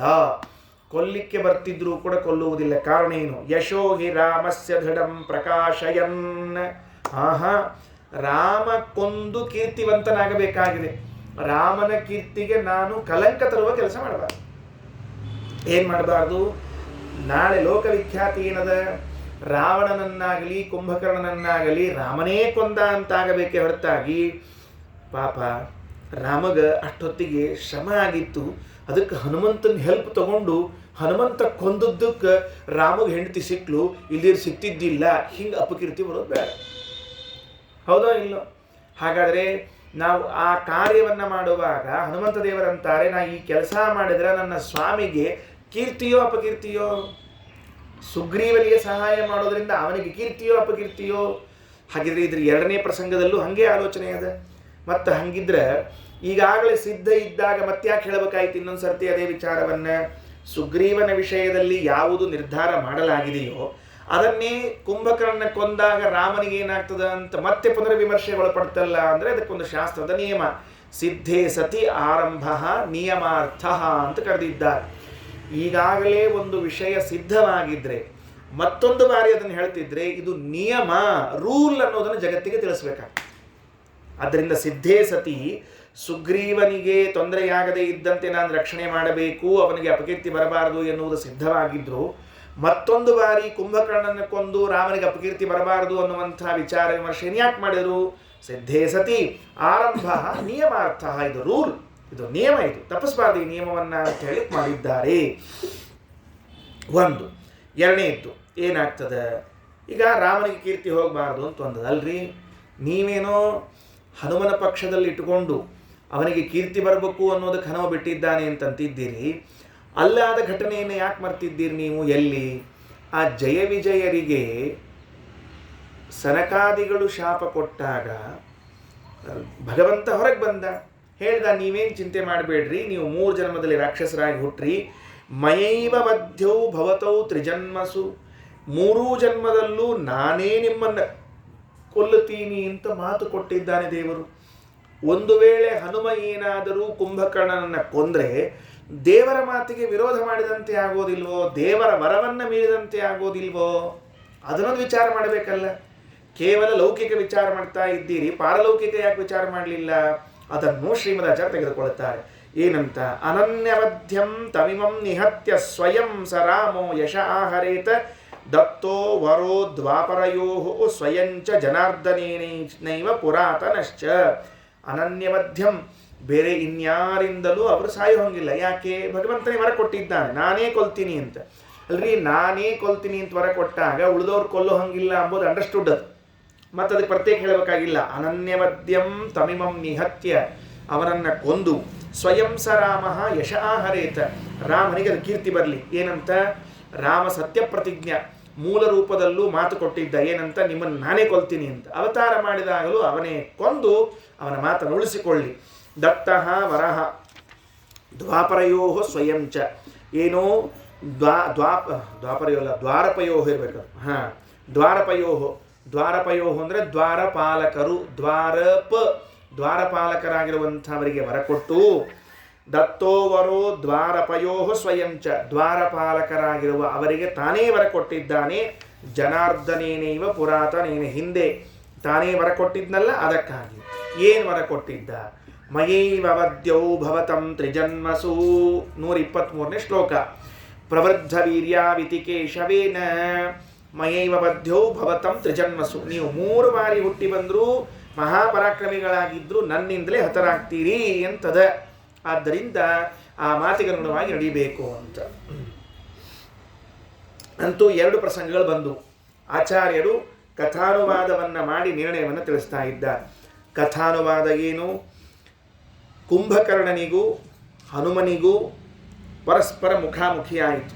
ಮುಖಾಮುಖಿಯಾದಾಗ ಹನುಮನಿಗೆ ಅವಕಾಶ ಉಂಟು, ಕುಂಭಕರ್ಣನ ಕೊಲ್ಲುವಂಥ ಅವಕಾಶ ಇದೆ. ಬರೇ ಅವಕಾಶ ಬಂದರೆ ಏನು? ಸಾಧಿಸ್ಲಿಕ್ಕಾಗಬೇಕಲ್ಲ, ಅಂದರೆ ಸಾಮರ್ಥ್ಯವೂ ಇದೆ, ಅವಕಾಶವೂ ಇದೆ, ಸಾಮರ್ಥ್ಯವೂ ಇದೆ. ಅವಕಾಶವೂ ಇದೆ, ಸಾಮರ್ಥ್ಯವೂ ಇದೆ, ಎರಡೂ ಇದೆ. ಹೀಗಿರುವಾಗ ಯಾಕೆ ಹನುಮಂತ ಕೊಲ್ಲಿಲ್ಲ? ಅದಕ್ಕೆ ಉತ್ತರ ಕೊಡ್ತಾರೆ ಆಚಾರ್ಯರು. 1, ರಾಮಚಂದ್ರನ ಕೀರ್ತಿ ಹಾಳಾಗಬಾರ್ದು. ರಾಮಚಂದ್ರನಿಗೆ ಕೀರ್ತಿ ಬರಬೇಕು. ಏನು ಕೀರ್ತಿ ಬರಬೇಕು? ಯಾರೂ ಕೊಲ್ಲಿಕ್ಕೆ ಸಾಧ್ಯ ಇಲ್ಲರಿ ಕುಂಭಕರ್ಣನನ್ನು, ರಾವಣನನ್ನು ಯಾರೂ ಕೊಲ್ಲಿಕ್ಕೆ ಸಾಧ್ಯ ಇಲ್ಲ. ಹಾಗೆ ಇನ್ನೊಬ್ಬರಿಂದ ಅವಧ್ಯನಾಗಿರುವಂಥ ರಾವಣ ಕುಂಭಕರ್ಣನನ್ನು, ಈ ಪ್ರಸಂಗದಲ್ಲಿ ಕುಂಭಕರ್ಣನನ್ನು ರಾಮ ಕೊಂದಿದ್ದಾನೆ ಅಂದರೆ ಎಂಥ ಪರಾಕ್ರಮಿ ಅವನು ಅಂತ ರಾಮನಿಗೆ ಕೀರ್ತಿ ಉಳಿಬೇಕು. 1. 2ನೇದ್ದು, ಮಾತು ಕೊಟ್ಟಿದ್ದಾನೆ ಪರಮಾತ್ಮ ಹಿಂದೆ ದ್ವಾರಪಾಲಕರಾಗಿರುವಂಥ ಜಯ ವಿಜಯರಿಗೆ, ಅವರೇ ಶಿಶುಪ, ಕುಂಭಕರ್ಣ, ರಾವಣ, ನೀವು 3 ಅವತಾರ ಮಾಡಿ ಬಂದಾಗಲೂ ಮಹಾಪರಾಕ್ರಮಿಗಳಾಗಿದ್ದಾಗಲೂ ನಾನೇ ನಿಮ್ಮನ್ನು ಕೊಲ್ತೀನಿ ಅಂತ. ಹಾಗಿದ್ರೆ ಅನನ್ಯವಧ್ಯರಾಗಿರುವ ರಾವಣ ಕುಂಭಕರ್ಣನ ಕೊಂದು ಕೀರ್ತಿಯನ್ನು, ತಾನು ಕೊಟ್ಟ ವರವನ್ನು ಸತ್ಯ ಮಾಡಿಕೊಳ್ಳಿ ಎನ್ನುವುದಕ್ಕಾಗಿ ಹನುಮಂತ ದೇವರು ಕುಂಭಕರ್ಣನ ಮುಟ್ಲಿಲ್ಲ. ಹಂಗಾದ್ರೆ ಇದೇ ಮಾತನ್ನು ಕರೆಕ್ಟ್, ಇದೇ ಸತ್ಯ ಅಂತ ಇಟ್ಟುಕೊಂಡು ಹನುಮಂತ ದೇವರಿಗೆ ಕೊಲ್ಲಿಕ್ಕೆ ಆಗ್ತಿರ್ಲಿಲ್ಲ ಅಂತ ಯಾಕೆ ಅನ್ನಬಾರ್ದು? ಮತ್ತು ಉಲ್ಟಾ ಕೇಸಿಗೆ ಆಗಲೇ ಏನು ಮಾಡಿದ್ವಿ, ಹನುಮಂತ ಕೊಲ್ಲಿಕ್ಕೆ ಬರ್ತಿತ್ತು, ಆದರೂ ಯಾಕೆ ಬಿಟ್ಟ ಅಂದರೆ ಭಗವಂತನಿಗೆ ಸಂಬಂಧಪಟ್ಟದ್ದು ಅಂತ ಬಿಟ್ಟ ಅಂತ. ಯಾಕೆ ಹಂಗೆ ಕೇಳಬೇಕು? ನೀವು ನಿಮ್ಮ ಹನುಮಂತ ದೊಡ್ಡವ ಅಂತ ಹೇಳ್ಕೊಳ್ಳಿಕ್ಕೆ ಇಷ್ಟೆಲ್ಲ ಕತಿ ಕಟ್ಟೋರು. ಉಲ್ಟಾ ಹೇಳ್ಬಿಟ್ರಿ. ಏನು ಉಲ್ಟಾ ಹೇಳೋದು ಅಂದರೆ ಹನುಮಂತನ ಕಡೆಯಿಂದ ಆಗ್ತಾನೇ ಇದ್ದಿದ್ದಿಲ್ಲ, ರಾಮನೇ ಕೊಲ್ಲಬೇಕಾಗಿತ್ತು ಅಂತ ಯಾಕೆ ಆಗಬಾರ್ದು ಅಂದರೆ ಅದು ಏನು ಸಂಬಂಧವಿಲ್ಲ. ಏನಂತ? ಉಕ್ತಂ ಮಮೈವೇಶ ಯದಪ್ಯನುಗ್ರಹಂ ವಧೇಸ್ಯ ಕುರ್ಯಾನ್ ನತು ಮೇ ಸಧರ್ಮ.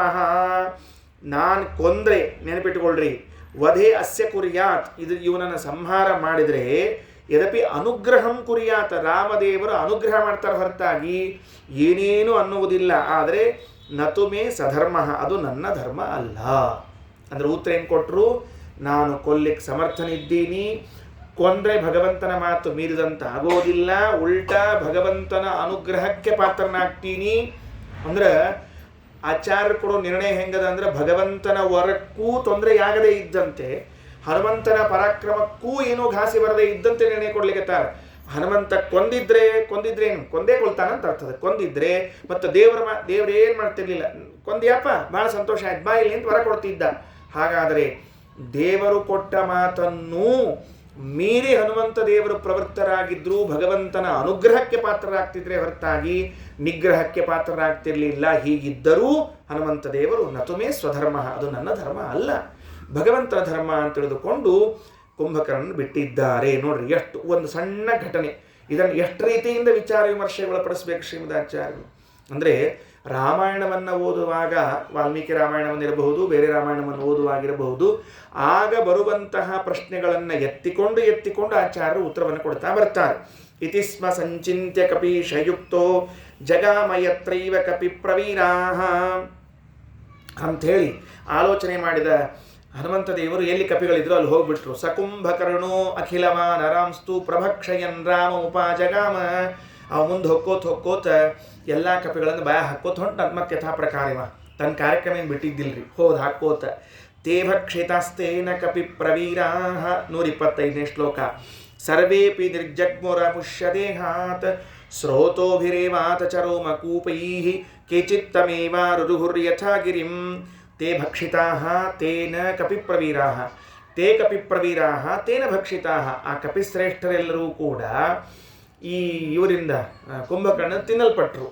ಸರ್ವೇಪಿ ನಿರ್ಜಗ್ಮು, ಅವರೆಲ್ಲ ಹೊರಗೆ ಬಂದರು. ಎಲ್ಲಿಂದ? ಅಮುಷ್ಯ ದೇಹಾತ್, ಅವರ ದೇಹದಿಂದ ಹೊರಗೆ ಬರ್ತಾ ಇದ್ದಾರೆ. ಎಲ್ಲಿಂದ?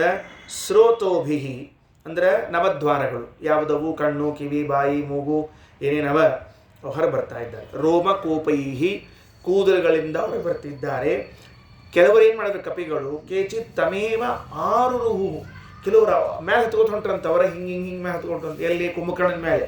ಹೆಂಗಿತ್ತು ಅವ್ರದ್ದು ಅಂದರೆ ಅದಕ್ಕೆ ಯಥಾ ಗಿರಿಂ, ಪರ್ವತವನ್ನು ಏರುವಾಗ ಹೆಂಗಿರ್ತದಲ್ಲ ಹಂಗೆ ಏರ್ಕೋತ ಹೊಂಟಿದ್ರು ಅಂತ ಹೇಳ್ತಾರೆ.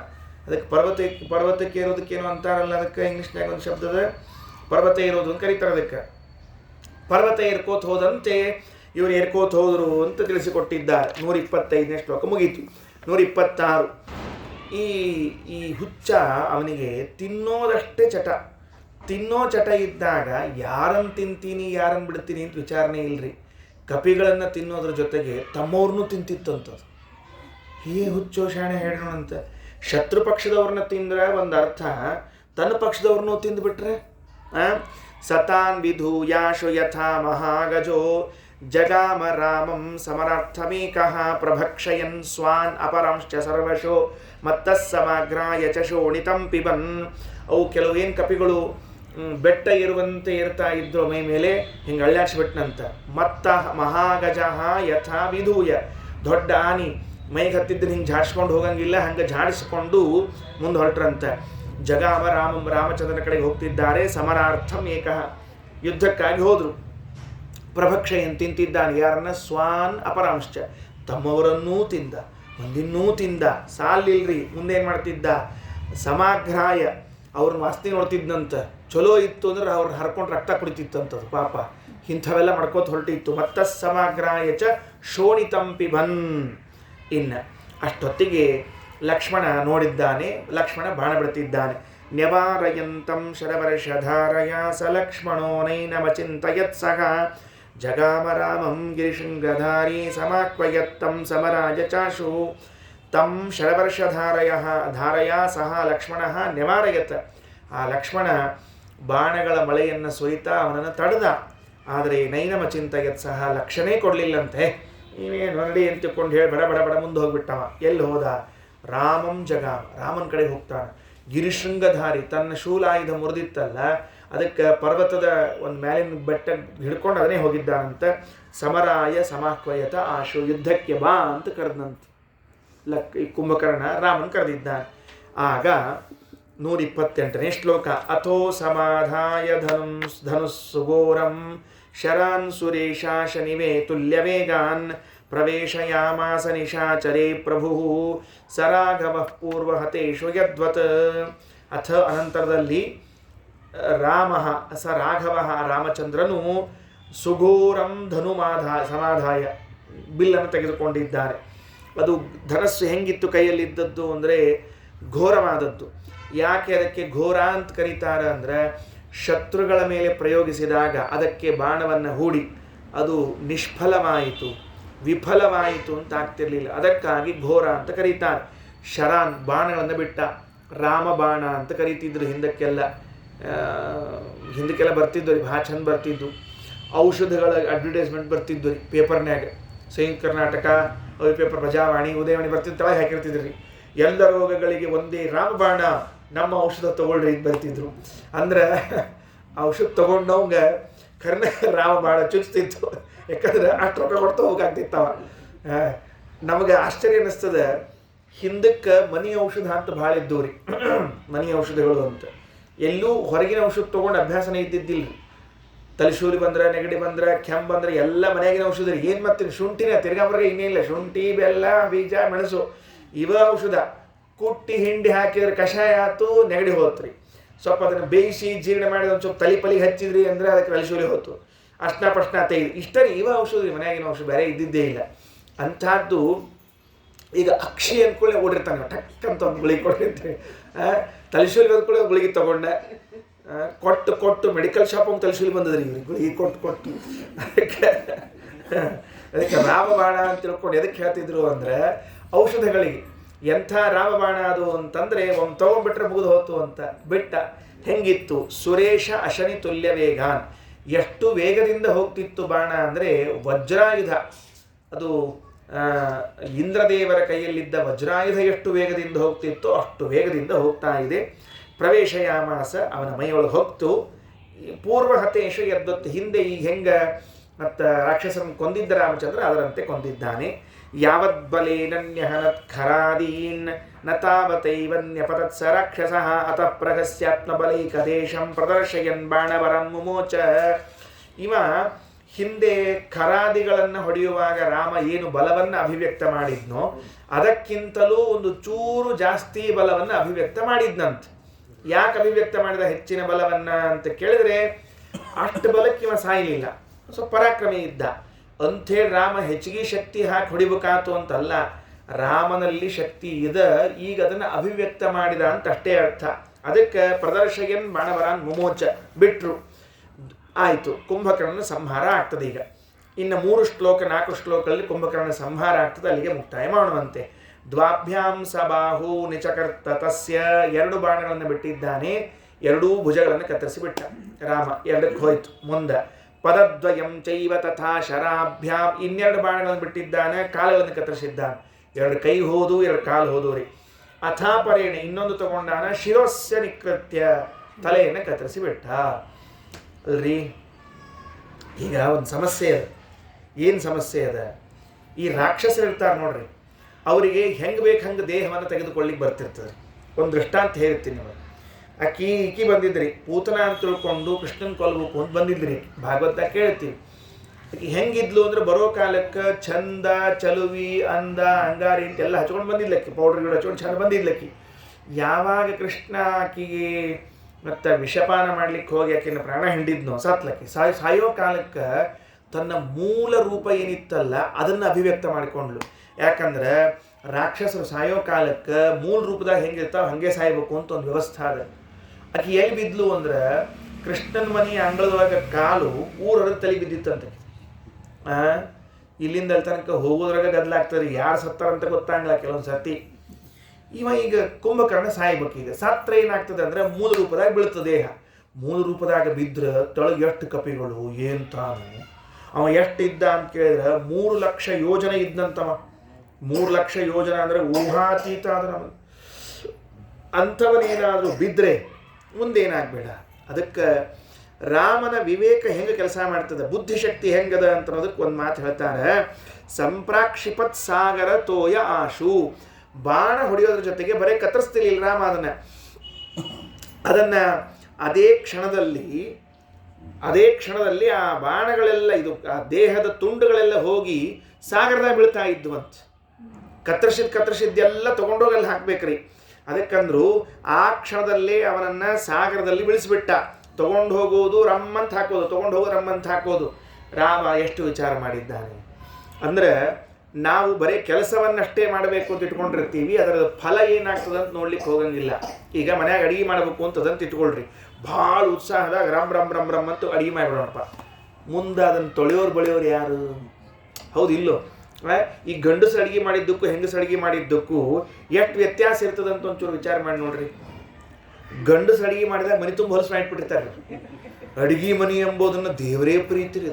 ಆ ಹೆಣ್ಮಕ್ಳು ಮಾಡಿದಾಗ ಎಷ್ಟು ಮಟ್ಸ್ ಮಾಡಿರ್ತಾರೆ ಅಂದರೆ ಅಡುಗೆ ಮಾಡ್ಯಾರೋ ಇಲ್ಲೋ ಅನ್ಸೋಂಗೆ ಮಾಡಿರ್ತಾರೆ. ಅಂದರೆ ಯಾಕಂದ್ರೆ ಅವ್ರು ಮುಂದೆ ಅವರ ಸ್ವಚ್ಛ ಮಾಡೋಕೆ ನೋಡ್ರಿ, ಅದಕ್ಕೆ ಅವ್ರಿಗೆ ಗೊತ್ತಿರ್ತದೆ. ಇವು ಗಂಡಸಿಗೆ ಮಾಡಿಬಿಟ್ರೆ ನಾನು ಹೆಂಡತಿ ಮಾಡ್ಕೋತ ಸ್ವಚ್ಛ ಅಂತ ಹೋಗ್ಬಿಡ್ತಾನೆ ಇವ ಪುಣ್ಯಾತ್ಮ. ಅದಕ್ಕೆ ಏನು ಮಾಡಬೇಕು ಅಂತಂದರೆ, ಈ ಕುಂಭಕರ್ಣ ಹೊಡೆದಾದ್ಮೇಲೆ ಇವ ಇಲ್ಲೇ ಬಿದ್ದ ಅಂದರೆ ಕಪಿಗಳು ಸಾಯ್ತಾರೆ. ಅದಕ್ಕೆ ಅವನ ಕತ್ತರಿಸಿ ಒಗೆದು ಸೀದಾ ಸಮುದ್ರ ಚಲಿಬಿಟ್ಟ. 131 ಅವರ್ಧತಾಬ್ಧಿ ಪತಿತೇಸ್ಯ ಕಾಯೇ ಮಹಾಚಲಾಭೆ ಕ್ಷಣದಾಚರಸ್ಯ ಸುರಶ್ಚ ಸರ್ವೇ ವವೃಷು ಪ್ರಸೂರೈಃ ಮುದಾಸ್ತು ಬಂತೋ ರಘುವರ್ಯ ಮೂರ್ಧನಿ. ಪತಿತೆ ಅಸ್ಯ ಕಾಯೇ, ಇವನ ದೇಹ ಹೋಗಿ ಸಮುದ್ರದ ಬಿದ್ದಾಗ ಅಬ್ಧಿಹಿ ಅವರ್ಧತ್, ಸಮುದ್ರದ ನೀರು ಮ್ಯಾಲೆ ಉಕ್ಕಿ ಬಂದುವಂತ. ಮತ್ತು ಇಂಥ ದೇವ್ ಬಿದ್ರೆ ಮತ್ತೆ ಬರ್ಲಾರ್ದಿರ್ತ ಏನು ಹೇಳಿದ್ರೆ ಹೆಂಗ ಮಹಾಚಲ ಅಭೆ, ದೊಡ್ಡ ಪರ್ವತ ಬಿದ್ದಂತೆ. ಕ್ಷಣದಾಚರಸ್ಯ ಕಾಯೇ ಪತ್ಯ ಸುರಾಶ್ಚ ಸರ್ವೇ. ಈ ಸಂದರ್ಭದಲ್ಲಿ ದೇವತೆಗಳೆಲ್ಲ ಪ್ರಸೂನೈಹಿ ವವರ್ಷು, ಹೂಗಳಿಂದ ಮಳೆ ಸುರಿತಾರೆ ರಾಮನ ಮೇಲೆ. ಸ್ತುವಂತಹ, ಸ್ತೋತ್ರ ಮಾಡ್ತಾ ಇದ್ದಾರೆ. ಒಂದು ಅವಕಾಶ ಕಾಯ್ತಾ ಇದ್ರಂತೆ. ಅಷ್ಟೊತ್ತು ದೇವತೆಗಳು ನೋಡ್ತಾ ಇದ್ದಾರೆ. ಯಾವಾಗ ರಾಮ ಇವನನ್ನು ಕೊಲ್ತಾನೋ ನಾವು ತಂದ ಪುಷ್ಪಗಳನ್ನು ಅವನ ಮೇಲೆ ಅಭಿಷೇಕಗೈದು ಸ್ತೋತ್ರ ಮಾಡಿ ಸಂತೃಪ್ತರಾಗೋಣ ಅಂತ ಕಾಯ್ತಾ ಇರ್ತಾರಂತೆ. ಹಾಗೆ ನಮಗೊಂದು ಹೂ ಸಿಕ್ಕರೆ, ಒಂದು ತುಳಸಿ ಸಿಕ್ಕರೆ, ಒಂದೇನು ಸಿಕ್ಕರೆ ದೇವರಿಗೆ ಸಮರ್ಪಣೆ ಮಾಡಿ ಸಂತೋಷ ಪಟ್ಬಿಡ್ಬೇಕು. ಸ್ವಾಮಿ, ನೀನು ಸೃಷ್ಟಿ ಮಾಡಿದ ಪದಾರ್ಥ ನನ್ನ ಕೈ ಕೊಟ್ಟು ನಿನಗೆ ಅರ್ಪಣೆ ಅಂತ ಹೇಳಿ ಅರ್ಪಣೆ ಮಾಡಿ ಸಂತೋಷ ಪಡಬೇಕು. ಯೋಜನಾನಾಂ ತ್ರಿಲಕ್ಷಂ ಹಿ ಕುಂಭಕರ್ಣೋಭ್ಯವರ್ತತ ಪೂರ್ವಂ ಪಶ್ಚಾತ್ ಸಂಚುಕೋಚ ಲಂಕಾಯಾಂ ಉಷಿತುಂ ಸ್ವಯಂ. ಕುಂಭಕರ್ಣ ಒಟ್ಟಿದ್ದದ್ದು 3 ಲಕ್ಷ ಯೋಜನದಷ್ಟು ಬೆಳೀತಿದ್ದವ. ಲಂಕೆ ಒಳಗೆ ವಾಸ ಮಾಡಬೇಕು ಅಂತ ತಿಳ್ಕೊಂಡು ಹೇಳಿ ತನ್ನ ದೇಹವನ್ನು ಏನು ಮಾಡ್ಕೊಂಡ, ಕಾಂಪ್ಯಾಕ್ಟ್ ಮಾಡ್ಕೊಂಡಿದ್ದವ, ಸಣ್ಣದು ಮಾಡ್ಕೊಂಡಿದ್ದ. ಸತು ಸ್ವಭಾವ ಮಾಪನ್ನ ಮ್ರಿಯಮಾಣೋಭ್ಯವರ್ಧತ. ಸಾಯೋ ಕಾಲಕ್ಕೆ 3 ಲಕ್ಷ ಯೋಜನೆ ಆಗಿಬಿಟ್ಟವ. ತೇನ ಅಸ್ಮಿನ್ ಪತಿತೇತು ಅಬ್ಧಿ ಅವರ್ಧದಧಿಕಂ ತದಾ. ಆವಾಗ ಅವನು ಬಿದ್ದಾಗ ಸಮುದ್ರ ಉಕ್ಕೇರಿತು.